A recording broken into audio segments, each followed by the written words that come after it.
folks, let me tell you about a friend. It's Craig LeBlanc, where the good times never end. Talking Parks and Rec, it's a show you gotta know. Welcome one and all to the Daily Parks and Rec Show. It's the Daily Parks and Rec Show. I do think it's super important, and I love that a lot of the Parks and Rec in cities are updating their stuff, making them inclusive. They're creating these types of swings and zip lines and all these things where handicapped children or adults can play on them. And I love that because it creates, it's Eloise in the background, that creates a space where, everybody is included, like you said in your video. Welcome back to the Daily Parks and Rec Show Leadership Series.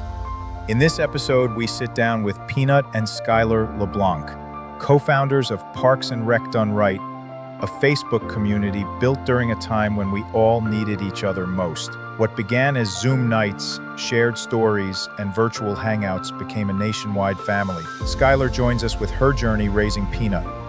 She's become a powerful advocate for inclusion, Down syndrome awareness, and creating spaces where everybody belongs. Because Parks and Rec is more than events and fields. It's support, equity, and a place for every family to feel seen.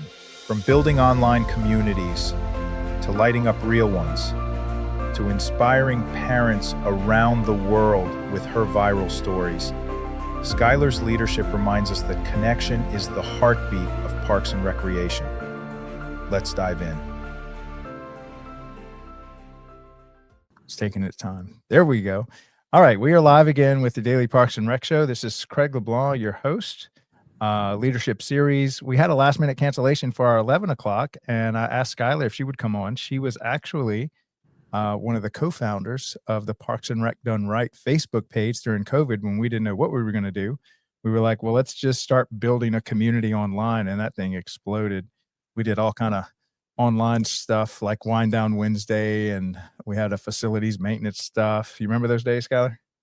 I do. I remember getting on Zoom on Wednesday evenings with a glass of wine and oversharing to a bunch of people I didn't know. And they did the same. I was shocked at how deep our relationships we could form just online like this, and really get to know people. And I think that's kind of what Parks and Rec is about, just building connection, meeting people. And because it's across the entire country and everybody got used to Zoom meetings at that point, I think everybody discovered what Zoom was in Parks and Rec. All right, but before we get started, this is kind of a milestone we just crossed, 300 episodes, and one of our very talented content creators, video editors, Chris, made this thank you video to everyone that helped us get this far. I can't believe it's already been a year since we started this, and we've recorded 300. This is our 304th. So let me go ahead and play this, and then if you'd like to partner with us to create content for the Parks and Rec industry, if you're a vendor that has been serving the Parks and Rec industry for many years, reach out to us on LinkedIn. We've already got a lot of strategic partners that we're starting to create weekly and monthly shows with. So that promo will kind of tell you a little bit about that, and then we'll come back and start our conversation with Skylar.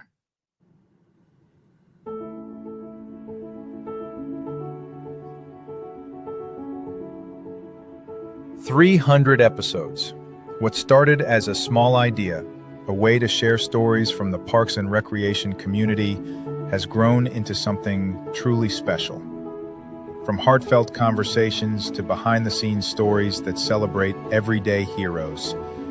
Every episode, every message, every listen has been powered by you. To our loyal listeners, our partners, and every Parks and Rec professional who continues to inspire us, thank you. You've helped us grow, you've helped us evolve, and you've reminded us why we do this, to tell stories that matter. This milestone isn't just ours, it's yours too. As we celebrate our 300th episode, we look ahead to the next chapter. More stories, more community, more impact. From all of us here at DPRS Media Company, thank you for believing in us, for tuning in, and for helping us make it this far. Here's to the next 300 episodes.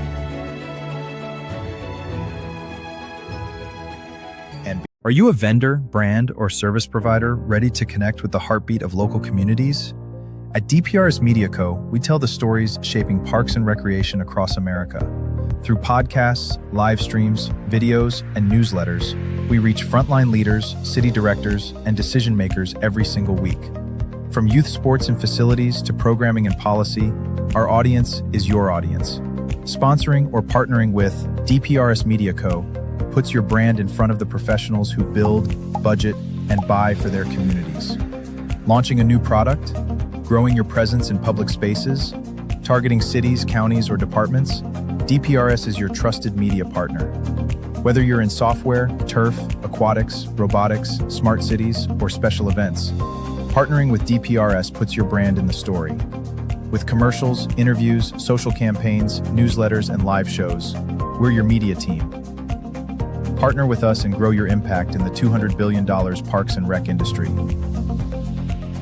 DPRS Media Co. Stories that move parks and rec forward. Your audience is here. Let's meet them.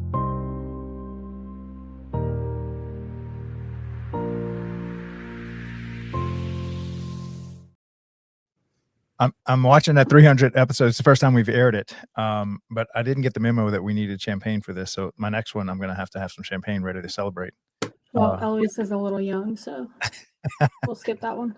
So why don't you introduce Eloise to the community? Well, this was our co-host today, and she was supposed to be live and ready, but as you can tell, feeding therapy took her out, and she is a very hard sleeper. I tried to tickle her and everything, and she's down for the count. She's passed out. So you had mentioned to me before the show started about what it's special, or what did you say, something Down syndrome awareness? Yeah, it's Down syndrome awareness month. October every year. It's pretty crazy, I guess, because before I had her, I knew nothing about Down syndrome. Never even heard of Down syndrome awareness month. And now we're super involved. Man, so what do they have locally for? Because I know in Parks and Rec, there's a big push to include, everyone in the programming, not just the, fifth grade softball team, but also people with Down syndrome or the elderly community. Is there anything that in the Dallas metro area that they offer? I mean, Dallas is full of resources for the Down syndrome community. Now, I will say we live far out. Well, I say far out. We live about 15 minutes from Dallas. We moved out to the middle of the country so we could have some land. But there are tons of things. They have like a North Texas group. They have, a Dallas group. They have schools strictly for children with Down syndrome. And then as far as programs, they have, the Special Olympics, which I'm so excited. And I can't wait to sign her up. She's a little too small, but we'll definitely be there. Yeah. Now, what do they offer for, the parents of? Is there any kind of like groups or moms of, stuff like that? Yeah, the Down Syndrome Guild of Dallas, actually, they host something like once a week, and it's like, for mom's night out, dad's night out, couples night out, just they offer learning classes. It's just basically one big pool of information that they offer. So. All right, so let's go back to those days when we were. So for those of you who don't know, Skylar helped with the LED manufacturing company that I started with, over a decade ago, and we've attended. I guess we can talk to Traps. That was one of our big ones that we attended regularly, and I think you've been to a bunch of those. Why don't you explain to everybody what is it like attending a Traps convention from the vendor side, at least? I'll try to stay as professional as I can. It's just one big party. It really is. They have one big party. Everybody's hanging out. They're getting to know each other, deepening relationships. Obviously, a lot of people are there to get information from vendors, and it's a lot of like maintenance heads or recreational specialists and that kind of stuff, or those kind of people that come so they can get information. But anytime, we went to a traps event and say I was talking to somebody from the city of Dallas, which the city of Dallas, their Parks and Rec department is so big that they normally send, hundreds of people. But any other city, it's like a privilege. Everybody wants to go to these conferences, and they're hoping that they get asked to be the one to go to the conference, because it's just, it's a good time. It's like, I don't want to say vacation. That's probably not the right word, because they're there to work, but Right. It's one big party. Yeah, they do find a way to cram all the CEUs for, continuing education. And then they have these nighttime events where it's like a big family reunion and everybody gets to meet once a year and connect. And it's really a connected industry, as far as they're constantly stealing ideas from each other and then taking it back to their home city, making it their own. But if you haven't attended, or if you're a vendor out there, it's a great way to kind of meet in person your clients all in one place. Get some good contacts and then follow up with them later on. And maybe you can talk about some of the networking opportunities that we took advantage of there. Yeah, I was going to say, actually, one thing I loved about these conferences is that, as a vendor, on the vendor side, you're there to help them, to provide something that they need. But one thing that I've always loved about people who work in the Parks and Rec industry is that you would never believe that. You would think that the vendors are there and they are there to help you. They're, Parks and Rec people are most of them are the most outgoing and just connected people. And so, anytime I would meet somebody new and I would mention something, they're like, okay, well, you have to talk to this person. Let me go introduce you. Mm-hmm. And so, I feel like it's such a good space to be in, because, even though you have this huge audience that, you're trying to cater to, they're on board and trying to help you right back. Yeah. And so I know Skylar's still very active in selling LED lights to the Parks and Rec industry, and her big client is City of Dallas. Maybe you can talk about that relationship a little with Dennis, who I've been trying to drag onto the show, because we have a show just for facilities maintenance, and he is a master electrician with is it Roberto? Is Alberto, his yeah. Alberto is his kind of right hand, and I think he's been threatened to retire since I've met him, like about 7 or 8 years ago. I feel like every director in parks or head is like, this is my last year, I'm retiring. This is my last year, I'm retiring. And then it just, right. they never retire. Or they retire and then they come back. And then they come back, right. But no, that's, at this point, they're like family to me. I actually talked to Dennis couple of weeks ago, and he was like, yeah, Craig asked me to be on that show, and he was like, I couldn't that day, and he was like, do you know anything about it? I was like, a little bit. And he was like, I'm so awkward, what am I going to talk about? I was like, you can do it, I'm like, he literally has hundreds of employees under him, all he does is talk all day, and I'm like, and he thinks he has nothing to talk about. I'm like, no, you got right. Stuff to talk about. Well, and he's a master electrician and has been doing that his entire career. And so what I told him, I said, it's just like talking shop. You talk to a guy that loves to work on, say, old Mustangs. Once you get them talking about shop, they'll never shut up about it, because they're so passionate about it. Yeah. And I was just like, let's just come online and just talk about the electrical side of maintaining Parks and Rec and all the issues that you have. And Skylar grew up in that whole environment as well. And so maybe talk about, I tell you what, I'll play a little promo for the LED lights that y'all sell, and then we can talk about the product that you have. And then before we go, though, I do want you to tell everybody about what you're doing on TikTok, because I think that's amazing that you're into social media with you and the baby. Okay. We'll play this. We'll come right back.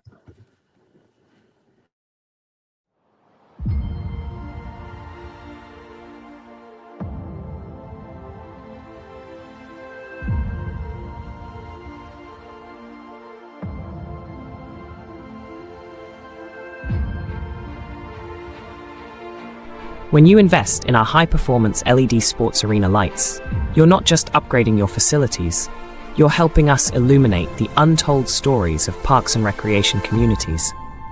Every purchase directly supports the Daily Parks and Rec Show. a media platform on a mission to celebrate the heart and soul of our local parks and programs. From after-school activities to summer leagues, these spaces shape lives, and their stories deserve to be told. Why your support matters. Capturing community impact. Your contribution helps us assemble a talented team of digital artists, storytellers, and filmmakers to create compelling videos, articles, and short films that spotlight how Parks and Rec programs change lives. Sharing untold stories. From a child's first home run to lifelong friendships forged on the court, we'll document these priceless moments and share them with the world. Inspiring the next generation. By highlighting the joy, inclusivity, and opportunities found in our parks, we foster a deeper appreciation for these vital community spaces. Light up arenas, brighten futures. Your choice to install LED sports arena lights isn't just a smart investment in energy efficiency and performance, it's an investment in stories that deserve to be told. Be part of the story. Take action today. Purchase LED sports arena lights and help us shine a spotlight on the heartwarming stories that define our parks and communities. Contact us now to learn more about our products and how your support fuels the Daily Parks and Rec show. Together, we'll shine a light on the moments that matter most.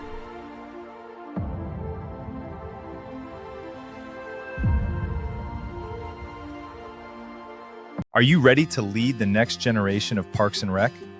Whether you're a student, intern, or rising leader, welcome to the Young Professionals Network by DPRS Media Co. Our mission? To empower early career professionals in parks and recreation through mentorship, visibility, and real-world leadership development. Our vision? A national network of passionate, prepared, and purpose-driven leaders who shape the future of public service. Starting now. Powered by the Daily Parks and Rec show, YPN gives you access to exclusive interviews, career-building resources, behind-the-scenes content, and live events, all created by and for the next wave of Parks and Rec professionals. Learn from seasoned directors, build your brand, get involved with national conversations that matter.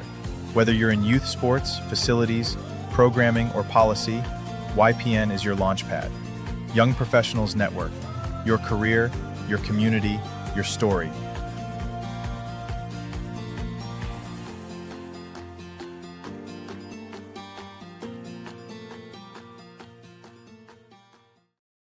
All right, I played that other promo because Michael's in the background. He's our intern that started on Monday, and he is going to be our host, our new host for the Young Professionals Network. So he's kind of behind stage, just kind of shadowing me, learning how to run the stage and run a show and all that kind of stuff. So shout out to Michael who's listening in the background. But so why don't you tell us a little bit? So say somebody knows nothing about LED lights. What's your kind of elevator pitch to kind of tell them, what your LED lights do for Parks and Rec community and how they can learn more about it? Well, first you ask them how much their electric bill is. That's a big one. Because if they're still running on metal halides, chances are it's pretty expensive. LED lights is cost efficient. Obviously, over time, after you install them, you're saving tons of money. They last a lot longer. Whereas the metal halides, however long they last, you got to go up and, oh, hi, and change the bulb and that kind of stuff. And then it's brighter. A lot of times you need less lights because you can reach further and adjust photometrics and that kind of stuff.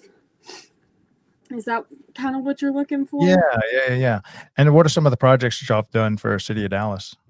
I think y'all have done. So we've done a lot of tennis centers. We have done some pickleball courts, football fields, baseball fields, a lot of just the bigger sports fields. Mm-hmm. And actually, funny enough, it was during COVID in the Parks and Rec Done Right Facebook group. I remember somebody asking about pickleball. And I had actually thought that it was a typo. I was like, oh, not sure why they put pickleball.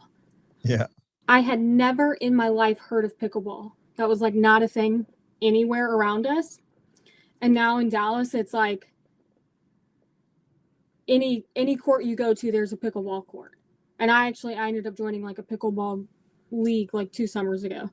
Oh, wow. but it's Yeah. just funny to think that, you know, I went from not knowing a thing about them to someone asking me, hey, can you light this up? And I was like, yep. Yeah. So I became Yeah. very familiar with it. We actually had a professional tennis player who started a company. He was in California, moved to your neck of the woods over there in the Dallas metro area. And now he runs some of the largest tennis centers, and actually met the founder of, or the guy that started pickleball. And he was telling me a story, which I haven't verified this story, so I don't know. I don't know why he would not be telling the truth about it. But he said the guy that started it had a dog named Pickle. And the dog was trained to go fetch and stuff. And so whenever they would knock the little pickleball, he would say pickleball, and he would go run and get it and bring it back to him. And that's how it kind of got the name pickleball. It was named That's after awesome. a dog. You know, I've never actually thought, where did that name come from? That's where it came from. And It was now a they dog. have like restaurants here and facilities in the Dallas area, like Chicken and Pickle. Yeah. It's a restaurant, and outside there's like a playground for adults where you can go play pickleball. There's another one in North Carolina. I had somebody from North Carolina. There's a place called the Tipsy Pickle, and they've got like a full bar on side of all these pickleball courts, and it's like a big adult kind of just come have fun, have a few drinks, and play pickleball, and try not to, you know, drink too much while you're playing. I'm sure that's tough to manage. Right. But let's see. Okay, so tell us about your TikTok adventures. Why did you start that, and what's it like to create content with a little baby there? Okay, so first of all, this is Eloise. Oh, you don't want to look. She's very much on her own time all the time. Does what she wants. Say hi. Say hi. Whenever I was pregnant and I got the diagnosis of her having Down syndrome, obviously I freaked out and I was distraught. I was like, oh my gosh, you know, what am I supposed to do? I don't know anything about Down syndrome. I did the typical, why me? Why is this happening to me? And I just remember one day I was sitting there thinking about it, probably like, you know, in a deep, dark thought. And then I just thought to myself, you know, I can't raise a child thinking like that. And so I thought I need to start saying, instead of why did this happen to me, it's happening for me. And so it was like, let me go ahead and start doing the research I need to see, you know, obviously every child with Down syndrome, it's going to be different, where they're at and their developmental level and everything. And I got on TikTok. And I remember searching on many social media platforms, you know, Down syndrome baby, Down syndrome kid, like just to see what I could expect. And at the time, it was like I could not truly find any content regarding that. It was like a lot of adults with Down syndrome. And there was one account I had followed, but her daughter was like 4. And I was like, you know, what am I looking at as far as an infant? Because my OB was amazing about it, but I did have another doctor I was seeing that was very against it. And, you know, he had all these diagnoses and I was terrified. He was like, you know, she's going to have cleft foot. Like there's only a 30% chance she'll make it. She has fluid in her brain, all this stuff. And then I had Eloise and she came out, about as healthy as she could be. She did have a little bit of trouble breathing on her own. And so she was in the NICU for a little bit, but outside of that, she was pretty healthy. She has great muscle tone. She's ahead on a lot of her milestones. And I think I was like 3 or 4 months postpartum, and I was just sitting in the house, playing with her, scrolling through TikTok. You know, didn't really know what to do with myself. I wasn't full-time working then, and there was this trend going around, and it was this like silly little dance, like a TikTok dance. And at the time, only my siblings followed my TikTok, and I only followed them. And so I did the trend, but it was her dancing. Like I was moving her around. And at the time, you know, she's 3 or 4 months old. So she's just flopping around with big eyes, like what the heck is going on? And that video just kind of took off. There was a lot of people started following me on that, and they were like, you know, she's so cute or this or that. And I just kept going. And at first I was like, okay, I actually freaked out when I woke up the next morning and saw, I think I had like 2,000 followers. I kind of freaked out and I was like, okay, no. And I deleted my TikTok. And then I remembered, you know, when I got on social media, all I saw was like negative sides of Down syndrome. And I was like, it put a lot of fear in me. And I remember thinking, you know what? I'm going to keep posting to show other parents who get this diagnosis, you know, what a joy this life can be. And is it always rainbows and sunshine? No, but it's also not the end of the world. And so I just kept posting, and we would just do little day in our lives or health updates or little funny videos. And now I think I'm right under 200,000 followers. And I have, it's a lot of people that'll comment. They're like, where is Skylar and Eloise today? You know, if I don't post that day, they'll be messaging me, is everything okay? Like, we just wanted to check on y'all and all this stuff. And so it's actually pretty funny because we've created a community. And then I've also had several moms message me and tell me about how they decided to go through and keep their pregnancy after a diagnosis because they watched my TikTok. And so that meant a lot to me. And then I've also had several other moms and dads tell me, hey, you know, I started showing what a blessing, you know, our child is with Down syndrome because, you know, you're doing it. And I think that's awesome. And more people should be aware of, like, you know, how amazing they are. And with Eloise, she is pretty much known on there to have like the most sass an 18-month-old can have. And she's standing and walking around pretty good too. Looks like it. She is learning to walk right now, which is awesome. She's 18 months. They said that typically happens around 2 or after, but she is determined, and I don't think anything's going to stop her. Fantastic. Well, another video I wanted to play for you.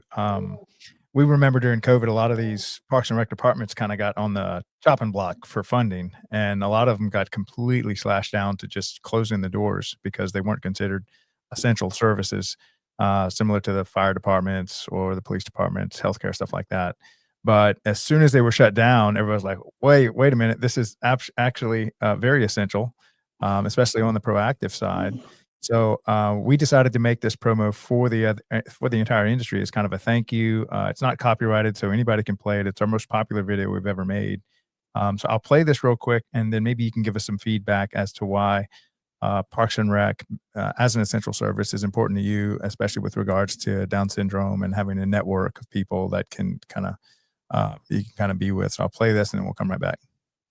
When we talk about essential services, what comes to mind? Police, firefighters, healthcare. But there's another essential service, often overlooked, yet always present: parks and recreation. Parks and Rec is health.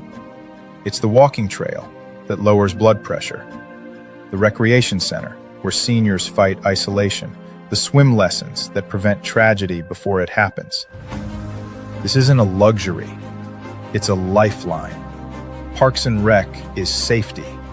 A playground instead of a street corner, a basketball court instead of trouble, a summer camp where every child belongs. It's not just about activity, it's about protection, prevention, and possibility. Parks and Rec is community, the festival that brings neighbors together, the cultural event that teaches respect and diversity, the open space where a city breathes. It builds bridges where division once stood. It gives people a reason to gather, to connect, to care. And Parks and Rec is economics. It strengthens property values. It drives tourism through events and trails. It saves on healthcare costs.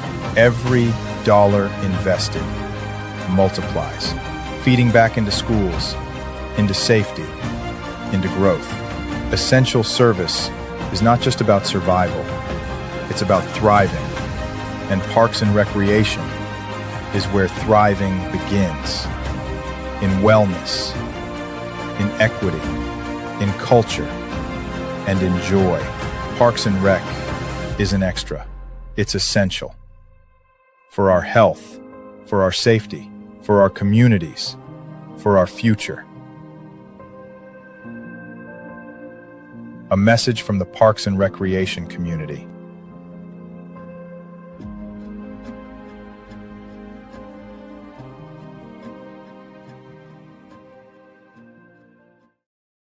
All right. So what did you think of our video? I actually really liked it. One of the things that I appreciate about Parks and Rec, like you said, is, this instead of that, or this instead of another thing, is I think it's important that, areas are provided for children to actually play. I feel like that is a dying thing in today's age. A lot of kids just want to be glued to a cell phone. But I do feel like any little child that, if they're walking past the park and there's a slide, you can't tell me they're not going to run up there and go slide. And so I do think it's super important. And I love that a lot of the Parks and Rec in cities are updating their stuff.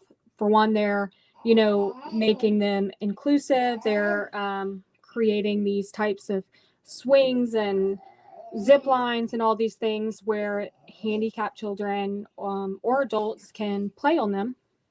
And I love that because it creates, it's Eloise in the background, that creates a space where, everybody is included, like you said in your video. And then I personally, walking, I love to go and walk like a park, especially when it's well lit. Call us if you need that. Because it just feels like a safe place to do that in. So you just feel that, added protection, and I just think it's awesome. And so where can you're mostly on TikTok or Instagram or Facebook, or where's your primary audience? TikTok, yeah. Okay, let me see. I think I can add it. Let me share a screen real quick. I did want to share something really quickly about why I really appreciate Parks and Rec. Oh, wow. That's something. Couple months ago, well, it was probably almost a year ago now, I took Eloise to our local, I actually pulled into the parking lot. She was sleeping, and I was just having one of those days where I was getting a lot of background chatter. At the time, they were thinking she may need open heart surgery, and so I had a lot of fear. And then I had a lot of fear of, like, what her future would look like. And a lot of times, once you go down that rabbit hole, like, those fears are still there no matter how great it is. And I just remember being just very emotional about that and her future that day. And I pulled into the parking lot, and I was there because I was going to take her to swing. And about 2 minutes later, she was still sleeping, and I was like, you know what? I'm just going to leave. I'm just not in a good place today. And I kid you not, a bus full of special needs adults pulled up right next to us, got out. There was like 4 or 5 adults with Down syndrome. And they all got out, and they were just hanging out at the park, and they were the happiest. You couldn't have been more happy. Mm-hmm. And I just remember thinking, it's crazy. I have all these fears for her. And, these adults over here are literally living their best life. They're present. They're in the moment. And, like, how lucky are they that, they get to go to a park and a slide still excites them. you know. So I really appreciate that Parks and Rec is able to provide that kind of thing for the community. Yeah, it really is cool to have that network. I think in my next life, I want to come back as a Down syndrome baby. Do you see her? She gets frustrated whenever she falls. Yeah, I think we all do. I got Skylar's. So this is your LinkedIn. I mean, excuse me. TikTok. Sorry, Yeah. I just live on LinkedIn. This is where they can find more about you and about the baby. And I know there's a lot of parents out there. So go up. If you click a video, will it play? I don't know. Which one do you want to play? Play the Monday one. This that one? Just shows everybody her attitude. She's known for her fake cries. That's the real thing. Oh, Louise. Oh, we brought in dirt. Hey, pull it together. It looks like me on Monday. No. You don't want to look at me? She mad at you right there? Mm-hmm. Eloise. Turning her back on you. Yeah, she has so much personality.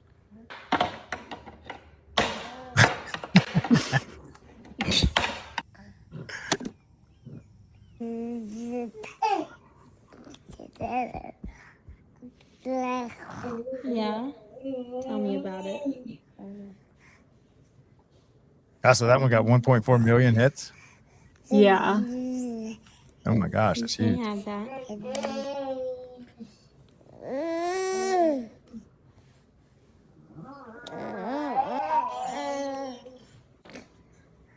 Are you pouting now? She likes to throw a pity party for herself when she doesn't get her way. Huh, Eloise? Yeah, that looks like her favorite toy there. Oh, it is. All right. So, where can people reach you most, or where are you most active as far as LED light sales? I know you work in mostly the Texas region, but you've shipped lights all over the country. Yeah.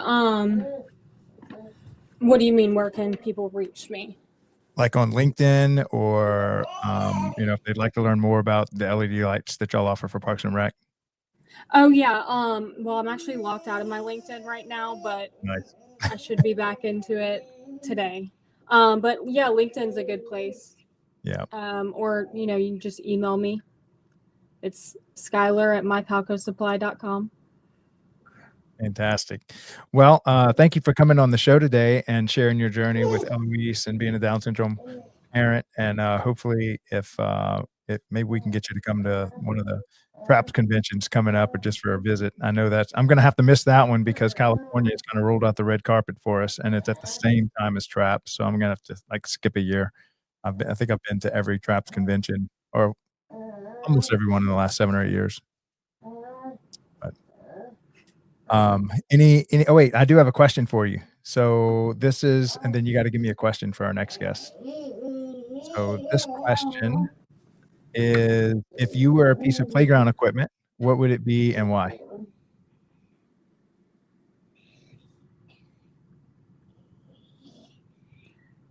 I think I would be a slide, because I feel like a lot of little kids, when they're first learning, they'll get up to the steps, they'll get to the top of the slide, and they're kind of scared, and they're like, oh, I don't know if I can do this.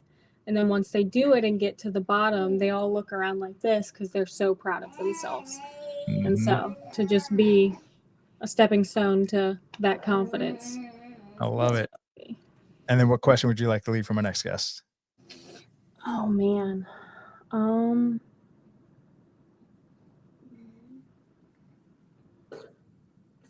Shoot. Parks related, correct? Sure.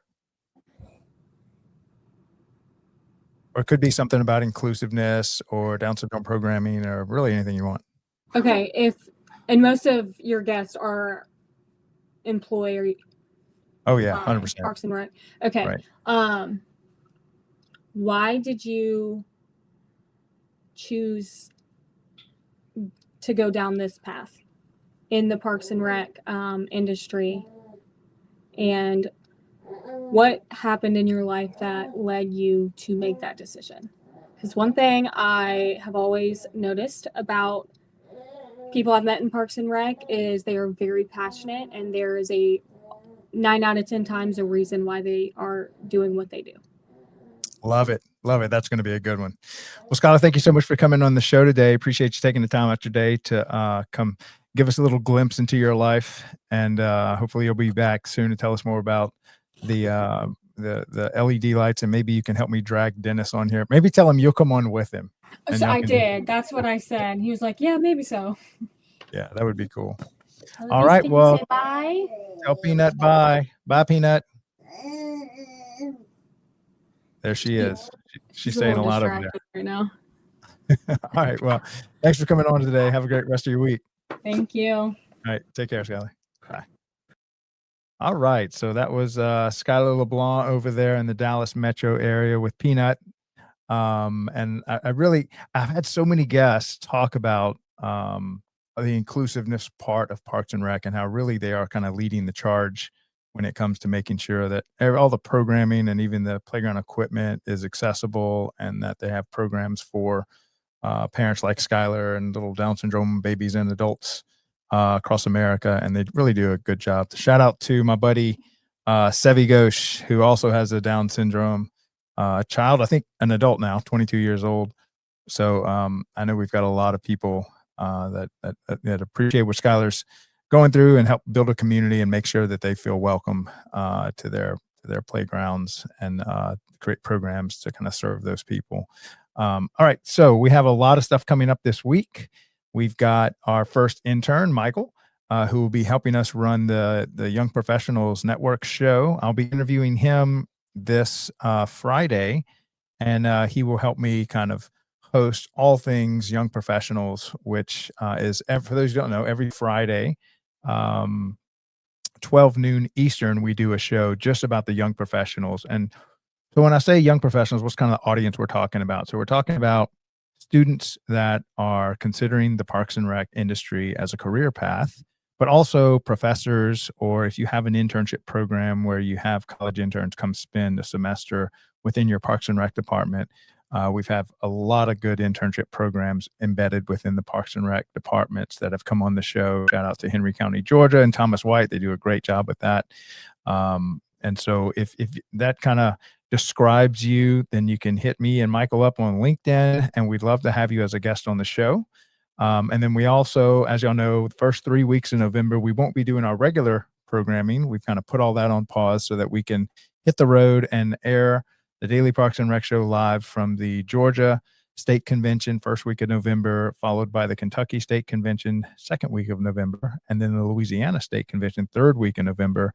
And we'll do about 30 plus live interviews from each of those. So that's going to be over 100 episodes are going to be recorded just within those first 3 weeks. So we'll actually should crush the 400th episode by the end of November. It's crazy how much content we're producing. And then with the help of Michael and Dave Ramirez and Jordan Ziff, we've got and then my co-host Aaron Locks with eSports Mastery. We now have, instead of just me up here, we've got like 5 and growing number of hosts, so that we can really create that full-blown network for the Parks and Rec industry with shows and show hosts. As this kind of grows, this next year is just going to be amazing, because it kind of just started out with me behind a mic, and now we've grown up to like 15 people full-time working on this project to try to create the first ever media company for the Parks and Rec industry. So I appreciate everybody tuning in today. We will see y'all here tomorrow for 2 great episodes. We'll do the leadership series followed by the eSports Mastery show. I'll go ahead and play that promo for the eSports Mastery show tomorrow, followed by the partnerships, the strategic partnership. For those of you that are vendors and would like to contribute content and help us to financially get this thing off the ground, we'd love to start working with a lot of the best vendors in the industry. So if that sounds like you, hit me up on LinkedIn, and I will see y'all here again tomorrow. Thanks a lot, guys. Love you. Bye. At DPRS Media Co., we don't just create content. We elevate community through storytelling. Now, we're proud to introduce the newest addition to the family. Welcome to Youth Sports Mastery, the podcast where champions are shaped not just on the field, but in life. Hosted by National Academy of Athletics founder Aaron Locks. Youth Sports Mastery dives deep into how youth sports can empower kids, strengthen communities, and build leaders. From coaching culture to recreation strategy, and from player development to parent impact, every episode brings game-ready insight from the people making it happen. Youth Sports Mastery goes live every Thursday at 1:30 p.m. Eastern Standard Time. Only on the Daily Parks and Rec Show, sponsored by National Academy of Athletics and powered by DPRS Media Co. This is where purpose meets play.